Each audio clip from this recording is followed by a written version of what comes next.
I wanted to come on here and just show a little bit of progress. Probably going to be shooting this particular video over 2 or 3 days, but it'll be short, I promise. Anyway, what I did on the Plymouth, this is the 41 Plymouth undercarriage and frame. What I did was I didn't like the way the shocks were mounted, so I made a modification to the shocks. I put these little rings on the shock and made it look more like a shock and the way a shock would mount. And I hope I'm not losing focus, I can't tell, but I wanted to show this before I put any paint on this, because according to what I found online, the undercarriage of a Plymouth in 41 was gray. Now this is primer gray. It doesn't tell me whether it's dark gray or light gray or whatever, so I'm going to use a gray, but I'm going to try to use like a darker gray, and I got a couple here that I want to test because I want the right shade of gray. So anyway, I did that modification. I did not do anything with the front because I have to wait to get the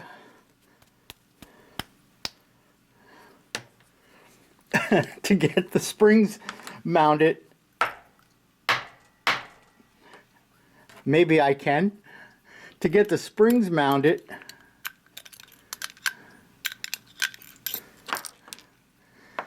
because the springs were detailed a little bit, not much, because you can't really see them anyway. But I wanted to.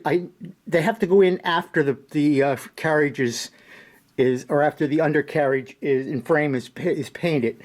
So that's where I am on that. I started to detail the engine in the 41 Plymouth, and I took a little bit of creative liberty, and I did the oil filter in orange, and it was molded into the block just to add a little color. I know they didn't have Fram oil filters back then. I guess I don't know, maybe they did, but anyway, I used orange on there just to show that. I am researching, because I do want to wire it, at least the spark plug wiring.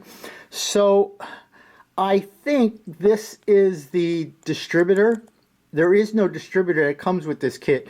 I think this is the distributor, and I believe I call them a pancake distributor. I don't know if that's the right word for it or not, but they're more flat.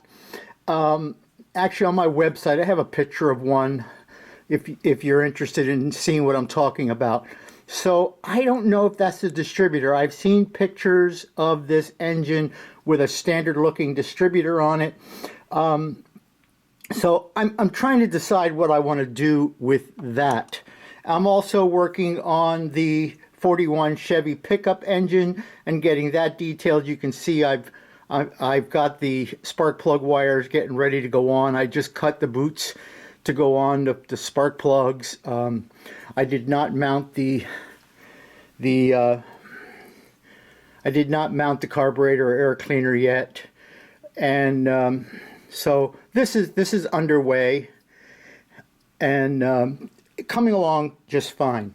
So that's all I want to do right now. I want to test out the different grays that I might use, and I'll be back in a little bit. Well, that little bit might be a day or two, but I'll be back right away for you.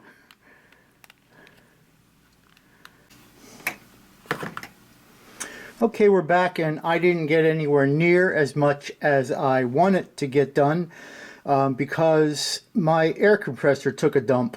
So I got to either repair that or get another one.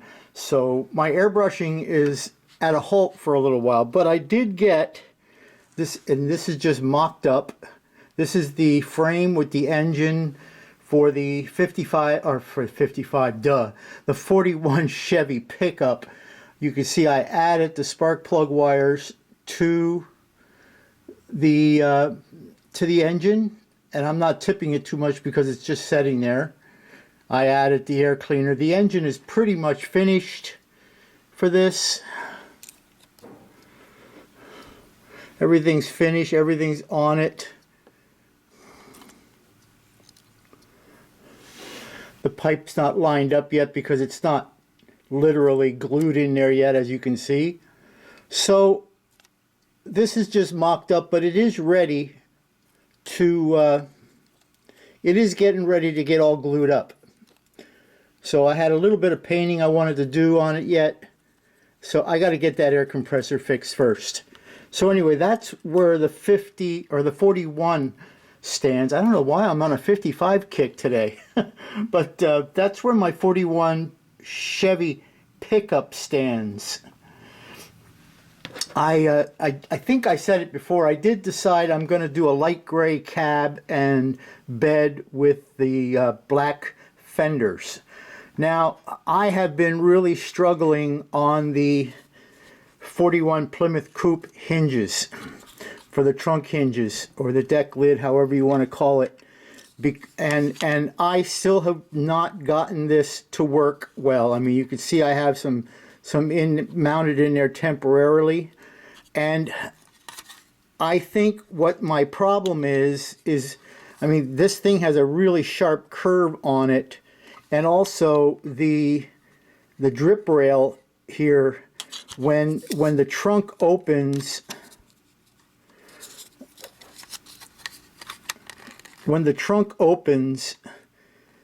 it literally pulls on the hinges and not rotates them. So I don't know what I'm going to do with it yet. Again, I'll take suggestions if you have any, but it works, but it doesn't open as far as I want it to open. So I started to scratch build some styrene hinges that would have a and I don't know where my pointer is, but that would have like a pivot point in here, and then an arm with a pivot point and another arm and a pivot point. So it would be more like a 3-joint type thing. That would actually work, but there's a lot of problems that are going to go along with that also, in the fact that then I need a prop to hold it open, and also I think it's going to go out of alignment pretty easily front to back, meaning this way. So I'm still working on it. I'm trying to get it right, but you know, it's not as easy with these curved surfaces that you know, it's making it very difficult for me, at least. Again, if anybody has any suggestions, man, I'm open to hearing them. I did get the Loctite off of the trunk lid. I didn't really try to get this one off yet, because I'm hoping I can keep that on there. I got fortunate in the fact that I did not scrape the paint when I glued the pieces down, when I glued these small pieces down on the lid. So when I was prying on it, what happened, and it's a good reason why you should always scrape paint, was the paint bond to styrene broke before the glue broke. So I didn't care. I mean, this all has to be cleaned up anyway. You can see from tape coming on and off of it. So it's a good lesson to know that, you know what, if you want something to really bond well, you got to scrape that paint. Otherwise, all you're doing is holding to the paint bond, to the paint, not to the styrene itself. Anyway, that's all you guys know that. I know you do. I'm just rambling on here. Anyway, that's where I'm at right now.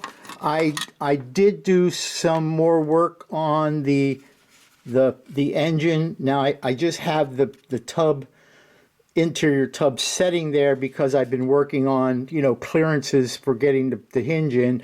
Also on the engine is done except for I didn't put the air cleaner on yet because I do want to wire it. And last time I was talking about, you know, is this the distributor? And I'm pretty sure that it is, but it is so tiny, and in order to get wiring on it, it would be next to impossible.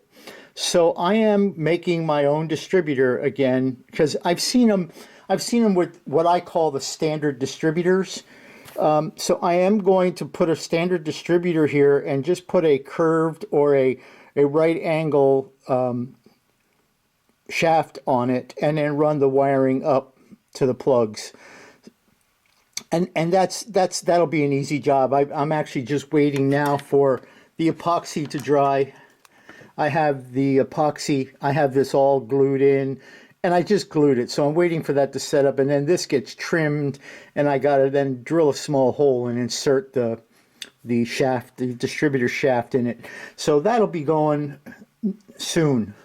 Other than that, that's about it for now. I'll be back probably in a couple of days. I gotta see whether I can fix my air compressor. It works, but what happens is it gets up to pressure. When it turns off, one of the pop-off valves stay open and just the air comes out. And I've had it disassembled. Everything seems to be working, so I think it's in the head of the compressor. And I'm going to take it apart because, you know, if I have to get a new one, it doesn't matter if I ruin it. So I'm one of those guys that I'm not afraid to take things apart, even if I can't get them back together. But I can. I've rebuilt air compressors once before. This is a Chinese one. Nothing wrong with it. It worked great for at least 2 years. And so, you know, I don't want to blame it on the Chinese because they're not at fault. So it's just that everybody always says, oh, you buy something from China and it's really cheap. Well, this isn't that cheap. But getting parts for it, I can see, might be next to impossible. I already tried to find some of the pop-off valves, and there's 2 of them on there, and the dump valve. And I can't find them anywhere. And I reached out to the manufacturer and have been hearing crickets back from them. So anyway, I'm also researching different compressors and what I want to do for another compressor. But you know, I'm the type of guy, I want to get this one working again because it's a nice compressor. I really like it. It's a 2-piston, you know, with a tank, and it gave me great service for the last 2 years, and not that I use it hard. Anyway, I'm rambling on again. So anyway, listen, I will see you guys and gals later. Before I leave, I did decide that on the body of the Plymouth Coupe, I am going to do this in a very dark blue.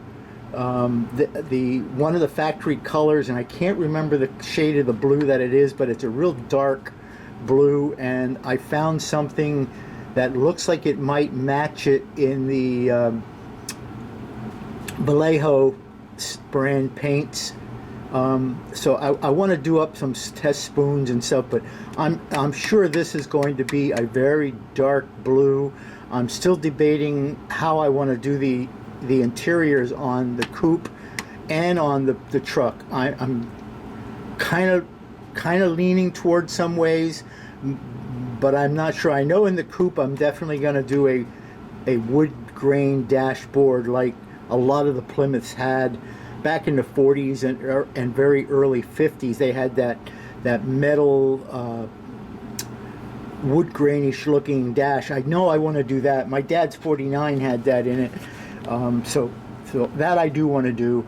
I'm just not sure like what I want to do with the seats and stuff like that yet. So I'm debating on that, but you know what? I'm not in a hurry, so we'll get there slow but sure. Thanks a lot, guys, for watching, and gals. Thanks for watching. I appreciate it very much. Give it a like if you don't mind. It helps the algorithm. And if you're not subscribed, hit that subscribe button, and then click on all so you get notified. Again, I don't release a lot of videos, so I'm not the type of guy that you're going to get bugged with, with a video every day or so. You're lucky you hear from me once a week. So anyway, hey, thanks again, and I will see you in the next video. Bye. I want to thank you all for watching. And if you like what you saw, give it a thumbs up. If you don't like it, you can give it a thumbs down, but you know, I would prefer a thumbs up. And do me a favor, if you really liked it, smack that subscribe button. And if you want to be notified when I release new videos, give that bell a ring and set it to all. I don't release a lot of videos, so I won't be bugging you that much. Anyway, thanks again, and I'll see you in the next video.